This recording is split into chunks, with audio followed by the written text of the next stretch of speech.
నేనైతే ఎలా తీస్తాను.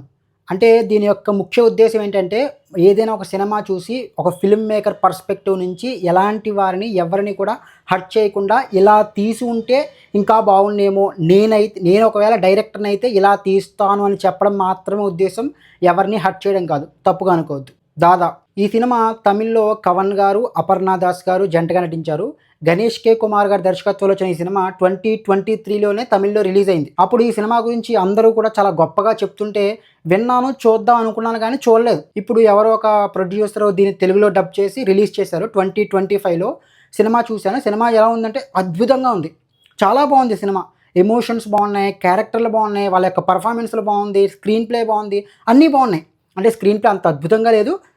మంచి సినిమా. ఎక్సలెంట్ ఫిల్మ్ ఇది. ఖచ్చితంగా అందరూ చూడాలి. అలాగని ఫ్లాస్ లేవా అంటే ఉన్నాయి. అదే నేను చెప్తున్నాను. ఒకవేళ నేను డైరెక్టర్ అయితే ఎలా తీస్తానని చెప్తాను అంతే.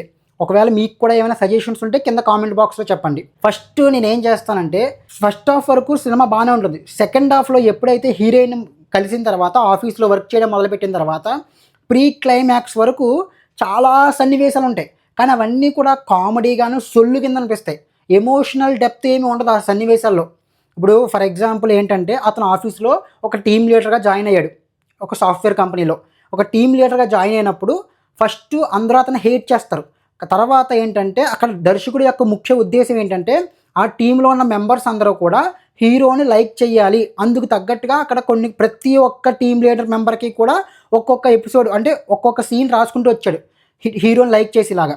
కానీ డైరెక్టర్ చేసిన తప్పు ఏంటంటే, వాటిని కామెడీ చేసేసాడు. ఎమోషన్‌ని కామెడీ చేసేసాడు. ఇప్పుడు ఫర్ ఎగ్జాంపుల్ ఎవడో ఒక టీమ్ మెంబర్ ఉంటాడు. వాడు ఎవడో ఒక అమ్మాయిని లవ్ చేస్తాడు. లవ్ చేసిన తర్వాత ఆ అమ్మాయి ఒప్పుకోవట్లేదని చెప్పి వాష్‌రూమ్‌లోకెళ్ళి నేను చచ్చిపోతాను అని కత్తి పెట్టుకొని యాక్ట్ చేస్తుంటాడు.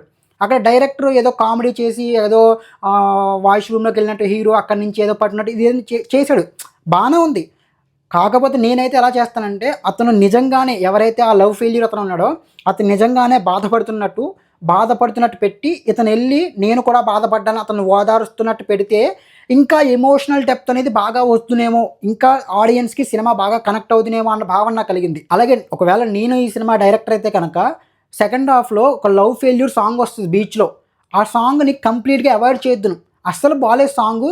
సిట్యుయేషన్ కూడా అక్కడ ఏమీ డిమాండ్ చేయట్లేదు సాంగ్ కావాలి అన్నట్టుగా. కాబట్టి నేనైతే కంప్లీట్‌గా సాంగ్‌ని అవాయిడ్ చేద్దును. ఇంకో ముఖ్యమైన విషయం ఏంటంటే, ఎవరు సినిమాటోగ్రఫరో నేను పెద్దగా ఎంక్వైరీ చేయలేదు కానీ సినిమాటోగ్రఫీ బాలేదు. మనం ఎప్పుడైనా సరే నైట్‌లో ఒక ఫోటోగ్రఫీ గానీ, వీడియోగ్రఫీ గానీ తీస్తుంటే మనకి నాయిస్ వచ్చేస్తుంటది. అంటే చిరాగ్గా ఏదో మచ్చలు కింద నాయిస్ వస్తుంటది. ఈ సినిమాలో పట్టపగలు తీసే సన్నివేశాల్లో కూడా సీట్స్ మీద మీకు చైర్స్ మీద చూస్తున్నప్పుడు నాయిస్ ఎక్కువ విపరీతంగా కనిపించింది. అండ్ క్లోజ్డ్ ఎన్వైర్న్మెంట్‌లో కూడా నాయిస్ కనిపించడం అంటే ఇలాంటి ఒక పెద్ద సినిమాకి అంటే ఫీచర్ ఫిల్మ్‌కి కనిపించడం అనేది అంత మంచిది కాదేమో అనిపించింది నాకైతే. కొంచెం మంచి సినిమాటోగ్రఫర్‌ని పెట్టుండాల్సింది. నేనైతే అలా పెట్టుదును. నేనైతే క్లైమాక్స్‌ని ఇలా కాకుండా ఇంకొంచెం ఎమోషనల్‌గా తీద్దును. అంటే కొంచెం డ్రామాని క్రియేట్ చేద్దును. అంటే హీరో లాస్ట్‌కి బెంగుళూరు వెళ్ళిపోవాలని నిశ్చయించుకుంటాడు.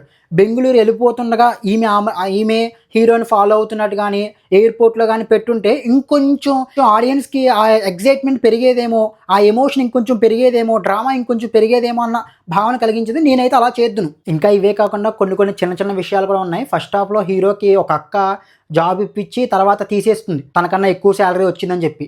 అలాంటి సీన్ నాకు అవసరం లేదేమో అనిపించింది. అంటే డైరెక్టర్ ఏమనుకున్నాడంటే హీరో యొక్క జర్నీ, అతని బాధలు, అతని కష్టాలు, అతను ఎలా ఎదిగాడు ఇవన్నీ చెప్పాలనుకున్నాడు. అలా పోయిన తర్వాత ఆ ఫ్రస్ట్రేషన్‌లో మళ్ళీ కొడితే ఇంకొక అతను మళ్ళీ రికమెండ్ చేస్తాడు. అర్థమవుతుంది గానీ ఆ సీన్ అవసరం లేదేమో అన్న భావన కలిగింది. నేనైతే అలాంటి సీన్‌లు తీసేసేవాడిని యాస్ ఎ డైరెక్టర్‌గా. అంతే. ఇవి మాత్రమే నాకు బాలేదనిపించింది. ఎస్పెషల్లీ సెకండ్ హాఫ్‌లోనే నాకు బాలేదనిపించింది. ఫస్ట్ హాఫ్ చూస్తున్నప్పుడు ఇది తమిళ్ సాంబార్ సినిమా. ఈ తమిళ్ డైరెక్టర్లందరూ ఇలాంటి ఒక ఎడ్డిగాని క్యారెక్టర్లు తీసుకుని ఎందుకంటే ఫస్ట్‌లో హీరో చాలా చిరాకుగా బిహేవ్ చేస్తూ ఉంటాడు.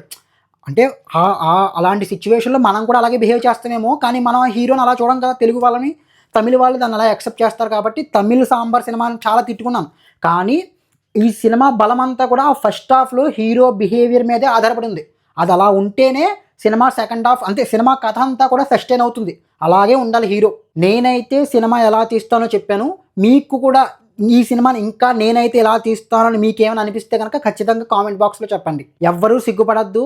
చదువుతోనూ, జ్ఞానంతోనూ డైరెక్షన్‌కి ఎలాంటి పని లేదు. విజన్ ఉంటే చాలు. ప్రతి ఒక్కళ్ళు దర్శకత్వం చేయొచ్చు. కాబట్టి ఎవ్వరూ సిగ్గుపడకుండా మీరైతే సినిమాని ఎలా తీస్తారో చెప్పండి. That's it. జై హింద్.